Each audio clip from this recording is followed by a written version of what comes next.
আকাশবাণী কলকাতা স্থানীয় সংবাদ পড়ছি নমামি বসুরুদ্র। কলকাতা হাইকোর্ট চাকরিহারা গ্রুপ সি ও গ্রুপ ডি কর্মচারীদের ভাতা দেওয়ার সিদ্ধান্তের ওপর অন্তর্বর্তীকালীন স্থগিতাদেশ জারি করেছে। বিচারপতি অমৃতা সিনহা আজ এক নির্দেশে ২৬শে সেপ্টেম্বর পর্যন্ত এই ভাতা দেওয়ার সিদ্ধান্তে স্থগিতাদেশ দেন। একই সঙ্গে আদালত জানিয়েছে ৪ সপ্তাহের মধ্যে এ ব্যাপারে রাজ্য সরকারকে হলফনামা জমা দিতে হবে। তার ১৫ দিনের মধ্যে মামলাকারীরা পাল্টা হলফনামা জমা দিতে পারেন। বহুদিন ধরে বন্ধ হয়ে থাকা বজবজের নিউ সেন্ট্রাল জুট মিল পুনরায় চালুর বিষয়ে রাজ্য সরকার সক্রিয় পদক্ষেপ নিচ্ছে। বিধানসভায় তৃণমূল কংগ্রেস বিধায়ক অশোক কুমার দেবের উত্থাপিত দৃষ্টি আকর্ষণী নোটিশের জবাবে শ্রমমন্ত্রী মলয় ঘটক জানান, কারখানাটি পুনরুজ্জীবনের চেষ্টায় ইতিমধ্যেই মন্ত্রীগোষ্ঠী গঠিত হয়েছে। এখনও পর্যন্ত 9টি বৈঠকও হয়েছে। হাইকোর্ট ইতিমধ্যেই একটি স্বচ্ছ প্রক্রিয়ায় পুনরুজ্জীবনের দায়িত্ব রাজ্য সরকারকে দিয়েছে। রাজ্য সরকার সেই লক্ষ্যে কাজ চালিয়ে যাচ্ছে বলে মন্ত্রী উল্লেখ করেন। অগ্নি নির্বাপনের নতুন দমকল কেন্দ্র তৈরির জন্য রাজ্য সরকার বিভিন্ন জায়গায় জমি অধিগ্রহণ প্রক্রিয়া চালু রেখেছে বলে দমকল মন্ত্রী সুজিত বসু জানিয়েছেন। গতকাল বিরোধী দলনেতা শুভেন্দু অধিকারীর আনা এক নোটিশের জবাবে তিনি জানান, কলকাতায় ২৬টি সহ বর্তমানে রাজ্যে ১৬৬টি দমকল কেন্দ্র রয়েছে। নতুন যন্ত্রপাতি, অগ্নি নিরোধক কাপড় সহ প্রয়োজনীয় অন্যান্য সামগ্রী কেনার জন্য ১১০ কোটি টাকা বরাদ্দ করা হয়েছে বলেও মন্ত্রী উল্লেখ করেছেন। বিজেপি পরিষদীয় দল আজ রাজ্য বিধানসভায় পশ্চিমবঙ্গ দিবস পালন করে। পরিষদীয় দলের পক্ষে ডক্টর শ্যামাপ্রসাদ মুখোপাধ্যায়ের প্রতিকৃতিতে মালা দিয়ে শ্রদ্ধা জানান বিরোধী দলনেতা শুভেন্দু অধিকারী। তিনি বলেন, ২০শে জুনই প্রকৃত পশ্চিমবঙ্গ দিবস। ডক্টর শ্যামাপ্রসাদ মুখার্জি ভারত কেশরী, তিনি এই আইনসভায় বলেছিলেন যে না, আমরা ভারতে থাকবো, তদানীন্তন পূর্ব পাকিস্তান, আজকের বাংলাদেশে যাব না। ৫৮ জন আইনসভার সদস্য যারা সকলেই হিন্দু ছিলেন, তারা ভারত মুক্তির পক্ষে সমর্থন করেছিলেন। ২১ জন মুসলিম সদস্য পাকিস্তান মুক্তির পক্ষে ভোট দিয়েছিলেন। উল্লেখ্য, বিরোধী দলনেতার নেতৃত্বে বিজেপি পরিষদের দলের সদস্যরা রেড রোডে গিয়ে শ্যামাপ্রসাদ মুখোপাধ্যায় মূর্তিতে পাদদেশে পুষ্পার্ঘ্য প্রদান করে শ্রদ্ধা জানান। এবার যোগ দিবসের খবর। কিছু মানুষ ভাবেন যোগ করতে গেলে শারীরিক নমনীয়তা দরকার, কিন্তু আসলে নমনীয়তা তো দরকার ভাবনার, তাই না? বয়স যেমনই হোক বা চয়েস, ৮ হোক বা ৮০, হুইল চেয়ার হোক বা ওয়ার্ক ফ্রম হোম, যোগ সবার অধিকার। योग जीवन से जब जुड़ता है, एक सहज क्रिया बन जाता है, तो वो प्रतिपल उसका बेनिफिट देता रहता है। আসুন, এই ২১শে জুন আমরা সবাই আন্তর্জাতিক যোগ দিবসে অংশগ্রহণ করি, যোগ করি, শরীর গড়ি। ১১তম আন্তর্জাতিক যোগ দিবস উপলক্ষে তথ্য সম্প্রচার মন্ত্রকের central bureau of communication CBC কলকাতার আঞ্চলিক কার্যালয়ের উদ্যোগে ৩ দিনব্যাপী বিভিন্ন অনুষ্ঠানের আয়োজন করা হয়েছে। বনহুগলির ন্যাশনাল ইনস্টিটিউট ফর লোকোমোটর ডিসেবিলিটিজ এর যৌথ উদ্যোগে আয়োজিত এই কর্মশালায় গতকাল থেকে শুরু হয়েছে যোগ সম্পর্কিত একটি প্রদর্শনী। আজ বিশেষভাবে সক্ষম শিশুদের জন্য বসে আঁকো প্রতিযোগিতার আয়োজন করা হয়েছে। রয়েছে যোগ সংক্রান্ত কুইজ প্রতিযোগিতাও। আগামীকাল প্রতিষ্ঠান প্রাঙ্গণে যোগের মাধ্যমে দিনটি উদযাপন করা হবে বলে জানিয়েছেন সিবিসির আধিকারিক সাম্য মুখার্জি। পুরুলিয়ার নামশোল এলাকায় এক পথ দুর্ঘটনায় ৯ জনের মৃত্যু হয়েছে। জানা গেছে, ঝাড়খণ্ডের নিমডি থানা এলাকার তিলাটাঁড় থেকে এরা বোলেরো গাড়িতে করে বলরামপুরে বিয়ে বাড়িতে এসেছিলেন। আজ সকালে ফেরার পথে একটি ট্রেলার নিয়ন্ত্রণ হারিয়ে গাড়িটিকে ধাক্কা মারলে সেটি রাস্তার ধারে উল্টে যায়। ঘটনাস্থলেই গাড়ির চালক সহ সকলে প্রাণ হারান। এদের প্রত্যেকের বয়স ৩৫ থেকে ৪০-এর মধ্যে। ট্রেলার চালক পলাতক। বাঁকুড়া ঝাড়গ্রাম ৯ নম্বর রাজ্য সড়কে শিমলাপোলের শিলাবতী নদীর সেতুতে ফাটল দেখা দেওয়ায় প্রশাসন ভারী যান চলাচল বন্ধ রেখেছে। গত ৩ দিনের অবিরাম বৃষ্টিতে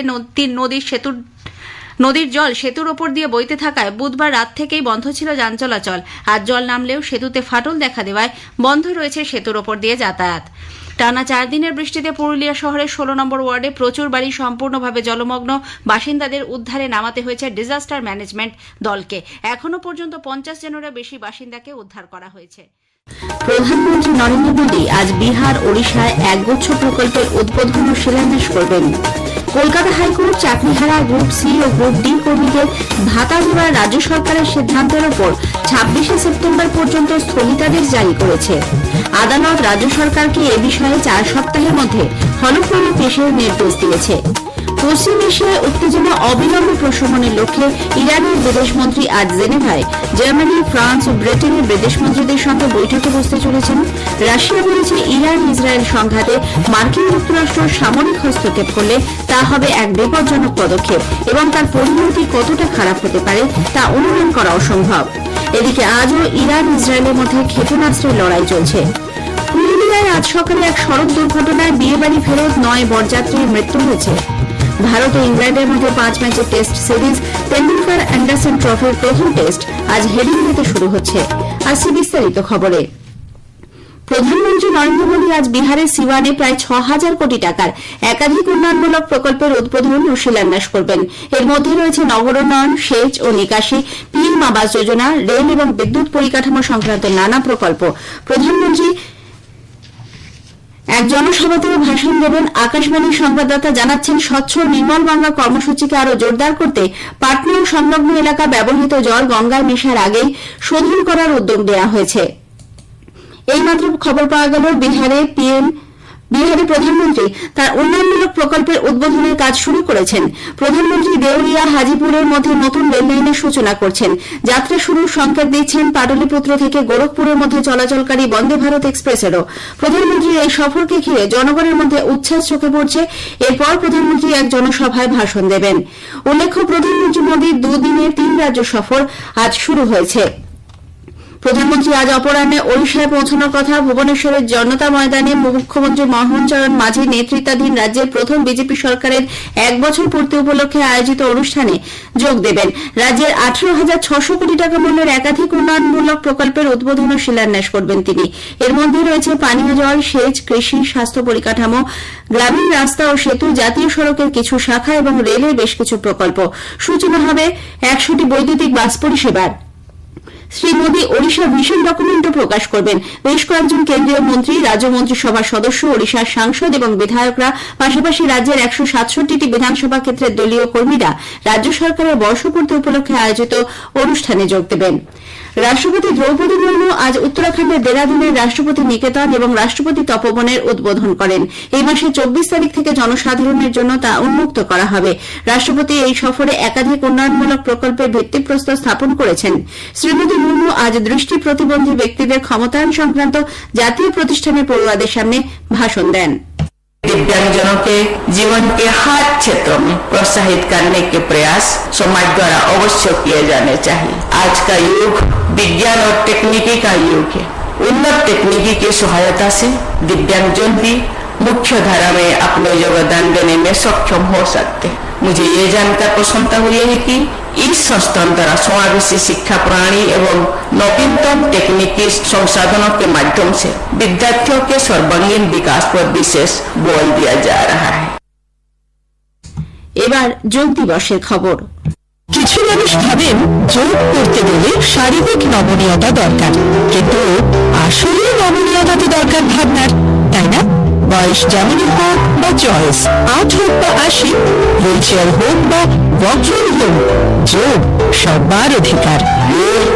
जीवन से जब जुड़ता है, एक सहज क्रिया बन जाता है, तो वो प्रतिपल उसका बेनिफिट देता रहता है। আসুন এই 21শে জুন আমরা সবাই আন্তর্জাতিক যোগ দিবসে অংশগ্রহণ করি। যোগ করি, শরীর গড়ি।